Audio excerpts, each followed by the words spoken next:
আছো তোমরা? আশা করি ভালো আছো। আজকে আবারও তোমাদের মাস্টার্সের ম্যাক্রো ইকোনমিক্সের একটা বিষয় নিয়ে আলোচনা করতে এসেছি। আজকের বিষয়টি আলোচনার আগে তোমাদের বুঝতে হবে, গত ক্লাসে আমি ক্লাসিক্যাল আয় ও নিয়োগ তথ্য নিয়ে আলোচনা করেছিলাম। আজকের ক্লাসটা হচ্ছে সেই ক্লাসেরই কন্টিনিউয়েশন। আজকে যে বিষয়টা আমি আলোচনা করতে যাচ্ছি, বিষয়টা হচ্ছে, টপিকটার নাম হচ্ছে ডিকোটমি অফ ক্লাসিক্যাল থিওরি, অর্থাৎ ক্লাসিক্যাল তথ্যের দ্বৈততা বা দ্বিবিভাজন। ক্লাসিক্যাল তথ্যের দ্বৈততা বা দ্বিবিভাজন বলতে আমরা কি বুঝি? ক্লাসিক্যাল পূর্ণ নিয়োগ তথ্যে অর্থনীতিকে আর্থিক খাত ও প্রকৃত খাত এর দুটো ভাগে ভাগ করা হয়েছে। তারা বিশ্বাস করতেন প্রকৃত খাত আর্থিক খাতকে প্রভাবিত করলেও আর্থিক খাত প্রকৃত খাতকে প্রভাবিত করে না।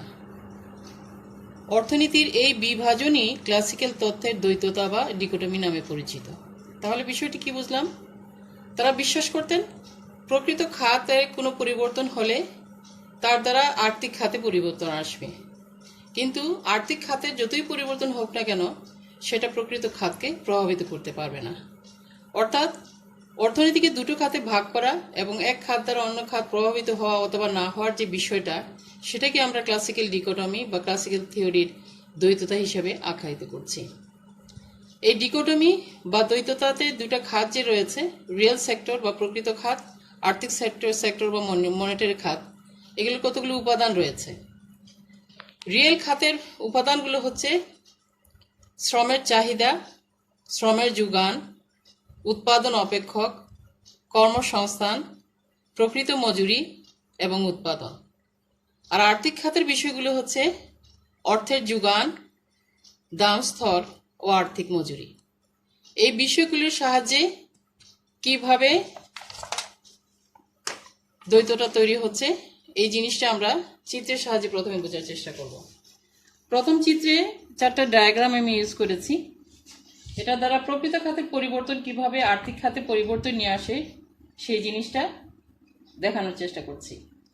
আর দ্বিতীয় চিত্রে আর্থিক খাতের পরিবর্তনের ফলে প্রকৃত খাত যে প্রভাবিত হচ্ছে না সেই বিষয়টি আমি সেখানে দেখিয়েছি। প্রথমে প্রকৃত খাতের পরিবর্তনের বিষয়টিতে আসা যাক। চিত্রে 4টা চিত্র দেখো, ক, খ, গ এবং ঘ। ক চিত্রে শ্রমবাজারকে দেখানো হয়েছে, শ্রমের চাহিদা এনডি এবং শ্রমের যোগান এনএস দ্বারা এখানে ভারসাম্য পরিস্থিতি তৈরি করা হয়েছে। প্রথম ভারসাম্যটা হচ্ছে ই নট, অর্থাৎ এনডি এবং এনএস নট দ্বারা প্রাথমিক ভারসাম্য তৈরি হয়েছে এন নটে, ই নটে, এবং নিয়োগ নির্ধারিত হয়েছে এখানে এনএফ 0, অর্থাৎ পূর্ণ নিয়োগ স্তরের নিয়োগ এখানে হচ্ছে 0, এনএফ 0। উপরের খ চিত্রে আমরা ভূমি অক্ষে দেখেছি নিয়োগ এবং লম্ব অক্ষে দেখেছি উৎপাদন। এই চিত্রে আমরা ভূমি অক্ষে নিয়োগ দেখেছি, এই চিত্র লম্ব অক্ষে দেখেছি প্রকৃত মজুরি। অর্থাৎ ইনোট ভারসাম্য দ্বারা নিয়োগ নির্ধারিত হয়েছে এনএফ 0 আর প্রকৃত মজুরি নির্ধারিত হয়েছে W/P ব্র্যাকেট 0।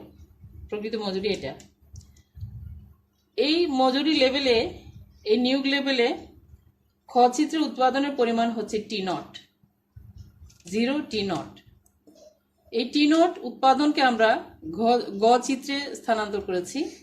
এখানে অ টি নট উৎপাদন লেভেলে এমবি অর্থের যোগান অবস্থায় দাম স্তর হচ্ছে পি নট।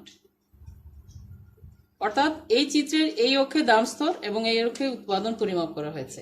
এবার আমরা ঘ চিত্রে আসি। ঘ চিত্রে লম্ব অক্ষে আর্থিক মজুরি এবং ভূমি অক্ষে দাম স্তর দেখানো হয়েছে। এই পি নট দাম স্তর দ্বারা ঘ চিত্রে পি নট দাম স্থির হয়েছে এবং আর্থিক মজুরি হচ্ছে ডাব্লিউ নট। এই দুটোর সমানুপাতিক সম্পর্কের দ্বারা তৈরি W/P ব্র্যাকেট নট যে লাইনটা আছে সেটা হচ্ছে প্রকৃত মজুরি লাইন। এখন আমরা দেখব যে এই যে ভারসাম্য, আমরা প্রাথমিক ভারসাম্য পরিস্থিতি দেখালাম, প্রকৃত খাতে কোনো পরিবর্তন নিয়ে আসলে সেটা আর্থিক খাতকে প্রভাবিত করে কিনা। আমরা আবার ক চিত্রে আসছি। এই চিত্রে নতুন শ্রমের যোগান রেখা হচ্ছে NS1, অর্থাৎ আমরা ধরলাম অর্থনীতিতে কোনো কারণে শ্রমের যোগান বৃদ্ধি পেয়েছে। শ্রমের যোগান বৃদ্ধি পেলে শ্রমের যোগান রেখা NS0 থেকে NS1-এ স্থানান্তরিত হলো। এই অবস্থায় অর্থনীতি শ্রমবাজারের ভারসাম্য E0 থেকে স্থানান্তরিত হবে E1 বিন্দুতে, অর্থাৎ পূর্বতন শ্রমের চাহিদা রেখার সাথে শ্রমের নতুন যোগান রেখার ইন্টারসেকশনের ফলে এই যে নতুন ভারসাম্য তৈরি হয়েছে, সেখানে আমরা দেখতে পাচ্ছি নিয়োগ বৃদ্ধি পেয়েছে NF0 থেকে NF1-এ এবং প্রকৃত মজুরি হ্রাস পেয়েছে। শ্রমিকদের ভিতরে নতুন বেকার শ্রমিক এবং পূর্বতন শ্রমিকদের ভিতরে প্রতিযোগিতার ফলে প্রকৃত মজুরি হ্রাস পেয়ে হচ্ছে W/P1। এই নিয়োগ লেভেলে নতুন উৎপাদন হচ্ছে খ চিত্র অনুসারে OT1, অর্থাৎ 3T1 উৎপাদন বৃদ্ধি পেয়েছে, যেটা আমরা গ চিত্রে এই OT1 দ্বারা দেখাচ্ছি। এবং এমবি রেখা অনুসারে, যেহেতু অর্থের পরিমাণ এখানে স্থির, এমবি রেখা অনুসারে এখানে মূল্যস্তর হ্রাস পেয়ে হয়েছে 0 OP1। আগে ছিল OP0, এখন হয়েছে OP1। এই OP1 যে হারে মূল্যস্তর হ্রাস পেয়েছে সেই একই হারে আর্থিক মজুরি হ্রাস পায়। নতুন প্রকৃত মজুরি লাইন হচ্ছে W/P1, অর্থাৎ এখানে নতুন দাম স্তর হচ্ছে হ্রাস পেয়েছে OP1-এ এবং নতুন আর্থিক মজুরি হ্রাস পেয়েছে OW1-এ।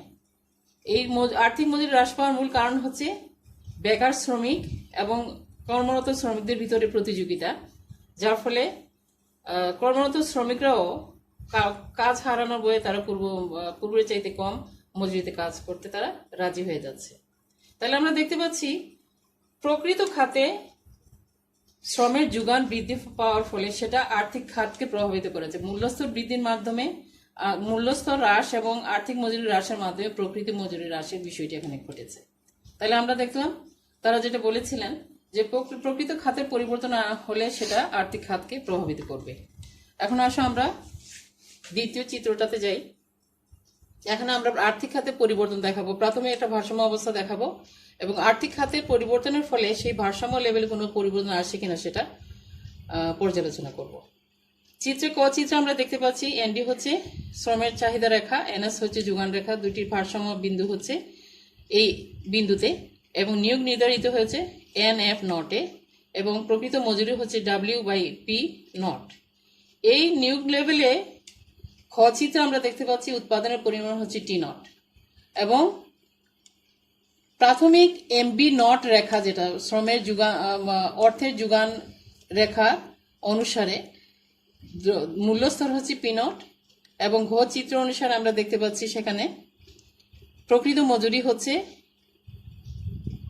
দাম স্তর হচ্ছে P0, আর্থিক মজুরি W0, অর্থাৎ প্রকৃত মজুরি W0। এটা এই মজুরি লেভেলের সমান। এখন যদি আমরা আর্থিক খাতে পরিবর্তন আনি, ধরি অর্থের যোগান MB0 থেকে MB1-এ বৃদ্ধি পায়।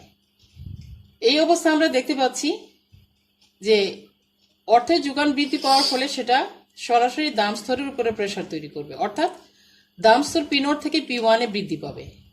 উৎপাদন লেভেলে এখানে কোনো পরিবর্তন আসবে না।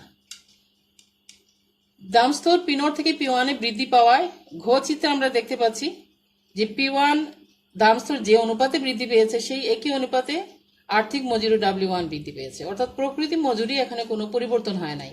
সমানুপাতে আর্থিক মজুরির দাম স্তর বৃদ্ধি পাওয়ায় শুধুমাত্র প্রকৃতি মজুরি লাইনের বিন্দুগুলোর পরিবর্তন হয়েছে, কিন্তু ভারসাম্য বিন্দুর কোনো পরিবর্তন হয় নাই, অর্থাৎ প্রকৃত মজুরি স্থির আছে।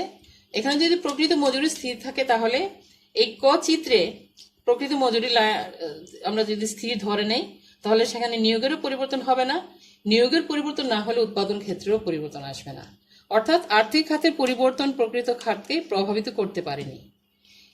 এই যে ওনারা বলেছেন যে আর্থিক খাতের দ্বারা প্রকৃত খাত প্রভাবিত হবে না, কিন্তু প্রকৃত খাতের কোনো পরিবর্তন দ্বারা আর্থিক খাত প্রভাবিত হবে।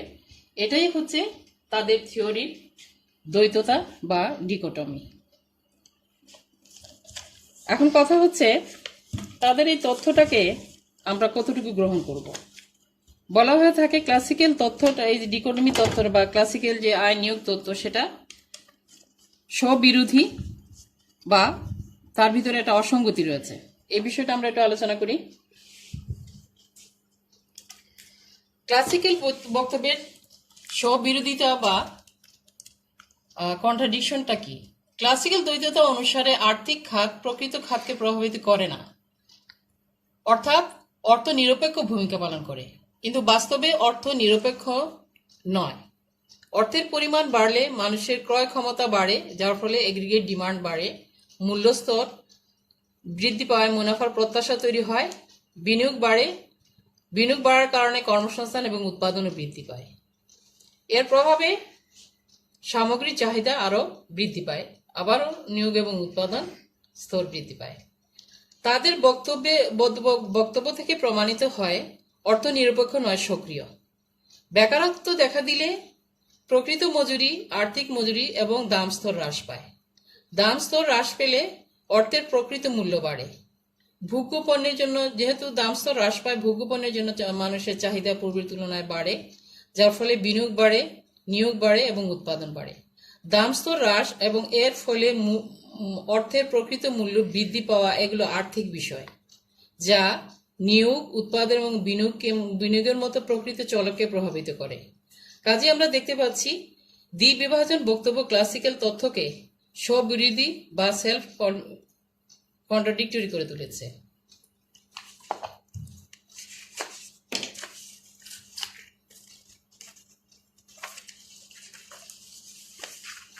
ক্লাসিক্যাল তত্ত্বের একটা অসঙ্গতি রয়েছে। ক্লাসিক্যাল বক্তব্য অনুসারে অর্থ নিরপেক্ষ, অর্থাৎ অর্থের পরিবর্তনের ফলে দাম স্তর পরিবর্তন সত্ত্বেও নিয়োগ ও উৎপাদন স্থির থাকে। আমরা যদি ধরে নেই উৎপাদন স্থির, নিয়োগ স্থির, অর্থের পরিমাণে হ্রাস বৃদ্ধির ফলে আর্থিক মজুরি দাম স্তর আনুপাতিক হারে বাড়ে এবং কমে, ফলে প্রকৃত মজুরি স্থির থাকে। প্রকৃত মজুরি স্থির থাকার কারণে নিয়োগ এবং উৎপাদন স্থির থাকে। এই অবস্থায় সামগ্রিক চাহিদা রেখা লম্ব অক্ষের সমান্তরাল হয়ে পড়ে। উৎপাদন পরিবর্তন হচ্ছে না, প্রকৃত মজুরি দাম স্তর আর্থিক মজুরি আনুপাতিক হারে বাড়ছে, যার ফলে এগ্রিগেট ডিমান্ড রেখা লম্ব অক্ষের সমান্তরাল হয়ে পড়ছে। অন্যদিকে ক্লাসিক্যাল বক্তব্য অনুসারে পূর্ণ নিয়োগ স্তরে এগ্রিগেট সাপ্লাই রেখা বা সামগ্রিক যোগান রেখাও লম্ব অক্ষের সমান্তরাল হয়ে পড়ে। এগ্রিগেট ডিমান্ড এবং এগ্রিগেট সাপ্লাই রেখা লম্ব অক্ষের সমান্তরাল, দুটো যদি রেখা যদি লম্ব অক্ষের সমান্তরাল হয়ে পড়ে, তাহলে এই দুটো রেখার ছেদক বিন্দু পাওয়া যায় না। আমরা জানি এই দুইটা রেখার ছেদক বিন্দুতে ভারসাম্য নির্ধারিত হয়। কাজেই ভারসাম্য প্রকৃত মজুরির স্তর যদি খুঁজে পাওয়া না যায়, সেই লেভেলে উৎপাদন কতটুকু হয়েছে সেটাও খুঁজে বের করা অসম্ভব। কাজেই ভারসাম্য যদি আমরা খুঁজেই না পাই, এই অবস্থায় ক্লাসিক্যাল থিওরিকে আমরা অসঙ্গতিপূর্ণ বা ইনকনসিস্টেন্ট হয়ে পড়েছে বলে ধরে নেব। আজ এই পর্যন্তই। তোমরা বিষয়টা আরো প্র্যাকটিস করবা বেশি করে, তাহলে বিষয়টি আয়ত্তে আসবে। ভালো থেকো। আগামী ক্লাসে ইনশাল্লাহ দেখা হবে।